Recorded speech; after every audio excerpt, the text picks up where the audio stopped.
você! Eu sou a Fabi e hoje eu vim aqui falar sobre um livro muito legal que eu li agora em janeiro de 2019 e é o livro Somos Todos Canalhas, Filosofia para uma Sociedade em Busca de Valores, escrito pelo Clóvis de Barros e pelo Júlio Pompeu. Eu não vou me estender apresentando os dois, porque eu já fiz uma resenha sobre um livro que os dois escreveram juntos também, que inclusive saiu no vídeo Top 10 livros de 2008, que foram meus 10 livros preferidos do ano passado, que se você ainda não viu, eu vou deixar linkado aqui em cima. E como o título já fala, é um livro sobre filosofia, ética e valores.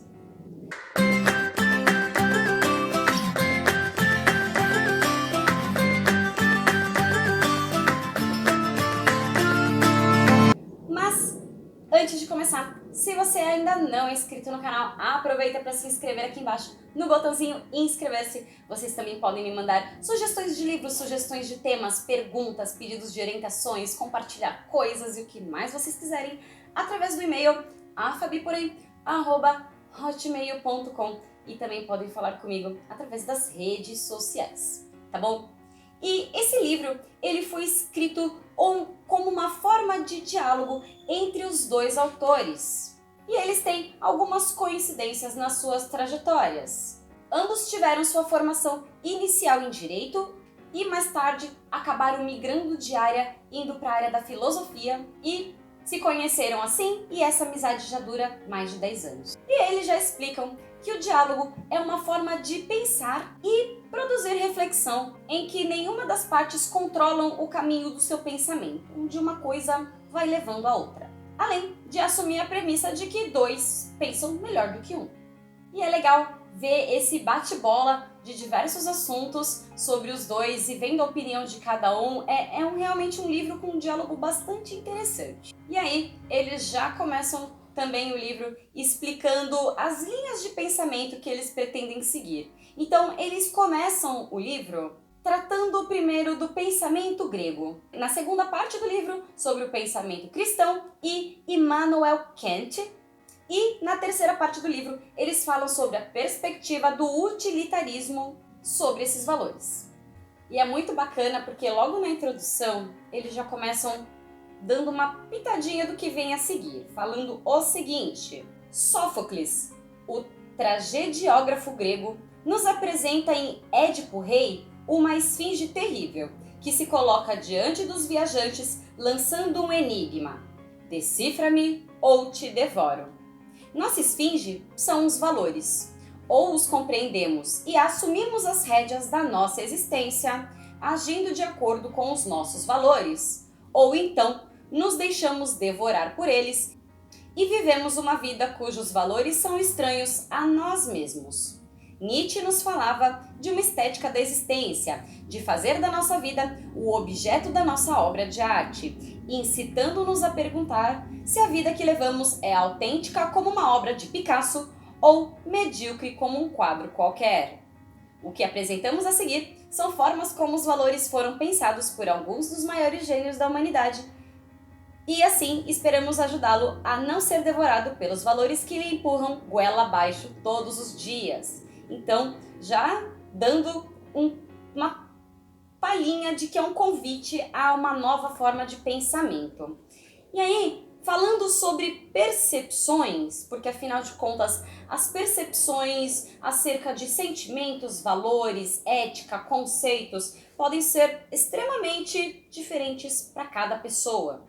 E aí, sobre isso ele diz: Platão recomenda certa desconfiança daquilo que você vê com os olhos. E por quê? Se você acha que aquilo que você vê é o que as coisas são, pode estar enganado. Basta mudar de posição em relação à coisa observada. Aí então, ela se apresentará de outra forma.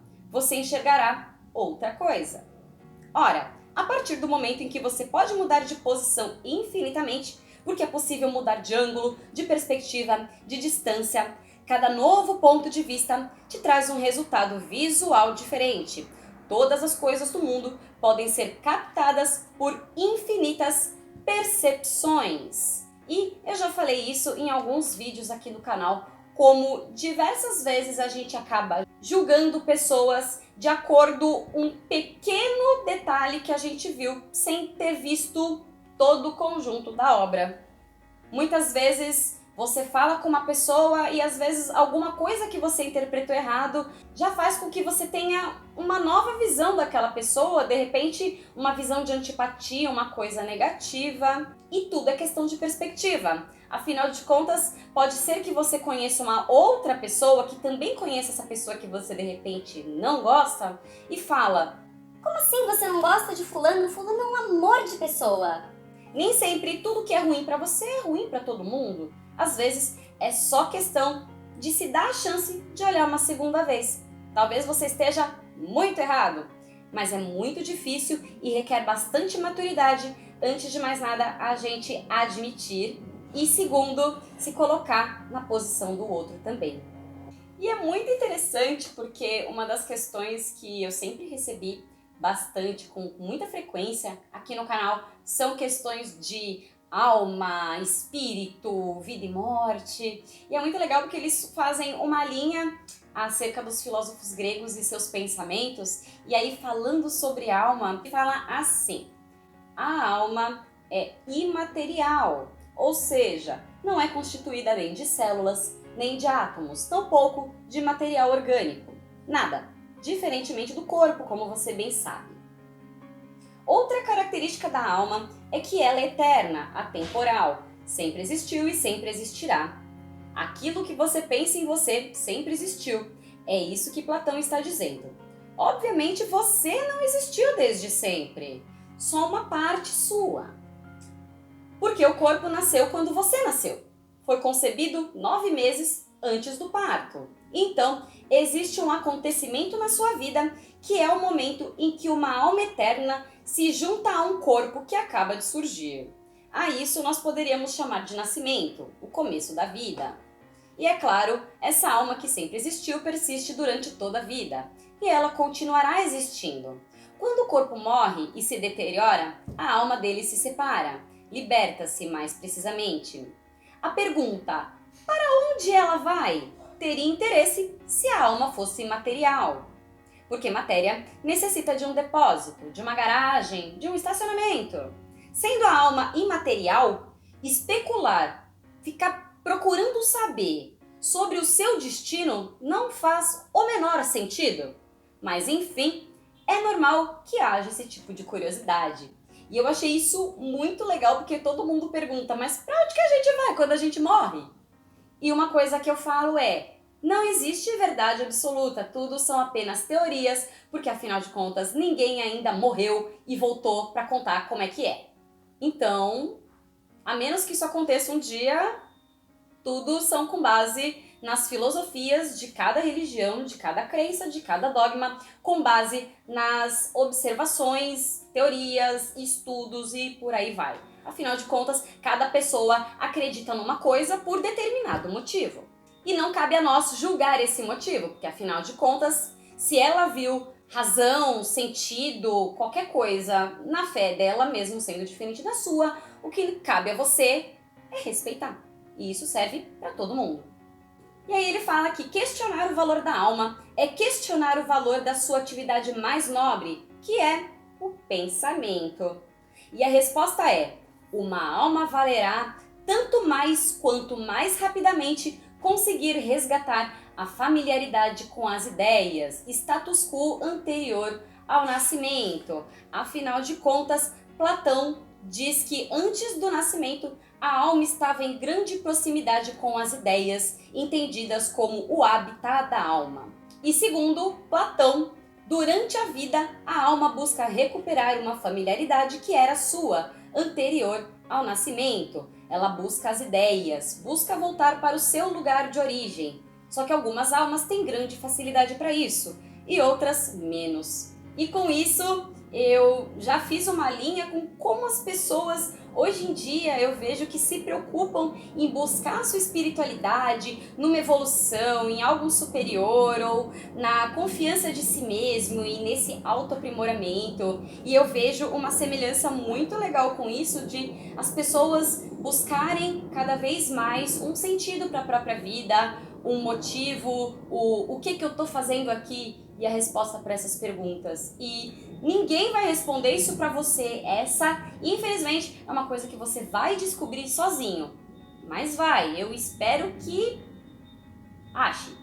Aí na segunda parte, logo que eles avançam pro pensamento cristão, eles começam fazendo alguns comparativos das linhas de pensamento e de quanto as coisas mudaram no decorrer da evolução humana. E aí é muito interessante que logo no começo dessa segunda parte, ele escreve o seguinte: a leitura medieval de Aristóteles, feitas por Tomás de Aquino, chamará a causa primeira de todo o movimento de Deus. A dinâmica do mundo físico passa a ser explicada como uma conformação produzida por uma força estranha a ele, Deus. Para Santo Agostinho, é o desejo que nos impediria de cumprir um dos mais valiosos mandamentos cristãos, o de amarmos uns aos outros. Se de fato nos amássemos uns aos outros, não haveriam guerras, vilania, tirania, e aí a gente pode colocar mais um monte de atrocidades que basta você ligar no jornal que você vai ver os crimes mais hediondos. A vida compartilhada seria paradisíaca. Mas não nascemos com a capacidade de amar indistintamente, como Deus o faria. Somos apenas sua imagem e semelhança. Deus, para tornar possível nos redimirmos do pecado que não cometemos, nos deu o livre-arbítrio, razão substituta do afeto incondicional que não temos. Nós não amamos incondicionalmente o outro, mas condicionalmente. Amamos desde que nos trate bem, desde que não nos maltrate muito, mas ainda que não sejamos capazes, por afeto, de amarmos uns aos outros indistintamente, somos capazes de compreender o amor e de entender a ação amorosa. Somos capazes, portanto, de escolher agir como quem ama, ainda que não exista o afeto amoroso pelo outro. Quantas pessoas já fingiram que amavam, que gostavam, que se importavam, mas na verdade não era nada daquilo. Capacidade racional de entender o amor e de agir como quem ama não requer nenhum tipo de sofisticação intelectual. Todos a teríamos e por isso seríamos todos iguais. E aí, já na terceira parte do livro, falando sobre o utilitarismo, eles já começam na introdução dessa terceira parte falando o seguinte: o utilitarismo, filosofia moral que fundamenta as suas conclusões numa importante reflexão sobre o valor. É sempre importante lembrar que quando falamos de moralidade, nos referimos a um conjunto de princípios que escolhemos livremente respeitar. São princípios que definimos como norteadores de nossas vidas. E, naturalmente, os valores são os que consideramos de mais importante na hora de agir. Elementos da nossa conduta dos quais não aceitamos abrir mão, mas não aceitamos prescindir. E aí, eles vão passando sobre a reflexão e as ideias de alguns pensadores sobre a felicidade, sobre a moral. E aí, sobre um desses autores, o Júlio comenta o seguinte na intervenção 4. E aí eles falam sobre o Mill, que tem uma obra intitulada Anima ou Alma, onde ele propõe uma espécie de relação entre o desejo, a falta dolorosa de algo no corpo, com a fruição ou prazer. Somos capazes de desejar muitas coisas, nem sempre coisas que faltam ao nosso corpo. Na falta de água, sentimos sede, desejo de água. Sem água, perecemos. A gente morre de sede. Água é desejo que falta ao corpo. Mas não apenas para a água nossos desejos são direcionados. Desejamos carrões, férias em paraísos caribenhos e geleia de figo com nozes, por que não? Nada disso é essencial ao corpo, mas ainda assim nos falta para que o desejemos. De onde vem então essa falta, essa necessidade de coisas das quais o corpo não precisa para continuar existindo? Para Aristóteles, elas vêm da experiência, da memória ou da expectativa de momentos felizes. Desejamos alegria que imaginamos que nos proporcionará alguma coisa, e não essa coisa considerada nela mesma. Assim, temos um ciclo que começa com algum tipo de prazer, depois experimenta-se a falta da boa sensação causada pela relação estabelecida com essa coisa, para em seguida haver novamente o prazer quando você, por exemplo, come um chocolate, é maravilhoso, é uma delícia. A hora que o chocolate acaba, dá um tempo, dá algumas horas, você já quer comer outro chocolate. E aí você vai lá, come o chocolate, tem novamente aquela sensação. E aí, a última parte que eu vou dividir com vocês, que eu achei muito legal, é que ele fala o seguinte: buscamos prazeres e fuga da dor, mas o que nos dá prazer e alívio de nossas dores nem sempre coincide. Pense no caso dos sádicos e masoquistas, por exemplo. Mas isso também não quer dizer que não possa existir um componente social de determinação da felicidade. Quem nunca se perguntou se aquilo que busca, que diz que gosta, realmente se trata de algo que gosta de verdade? Ou se diz que gosta só porque todos dizem que é algo bom? Quantas vezes você já usou uma roupa que estava na moda, mais porque estava na moda e você viu todo mundo usando, do que porque de fato você achou maravilhoso? Muita gente me pergunta, eu não sou uma pessoa que nem dito tendência, até porque o meu estilo de vestir é bem básico, eu adoro camiseta, eu gosto de roupa bem básica mesmo. Então eu vejo muitas coisas na loja que eu particularmente não me identifico. Eu vejo muitos modelos que eu acho muito legal nas pessoas, mas quando eu coloco eu falo, nossa, não tem nada a ver. Então eu opto por não usar uma coisa que pode ser o que tá todo mundo usando, mas pra mim não faz sentido algum. Tem pessoas que pensam diferente. É o caso de quando conquistamos coisas que muitos desejam. Os outros nos invejam e parabenizam. Mas será que gostamos da coisa conquistada ou dos cumprimentos recebidos?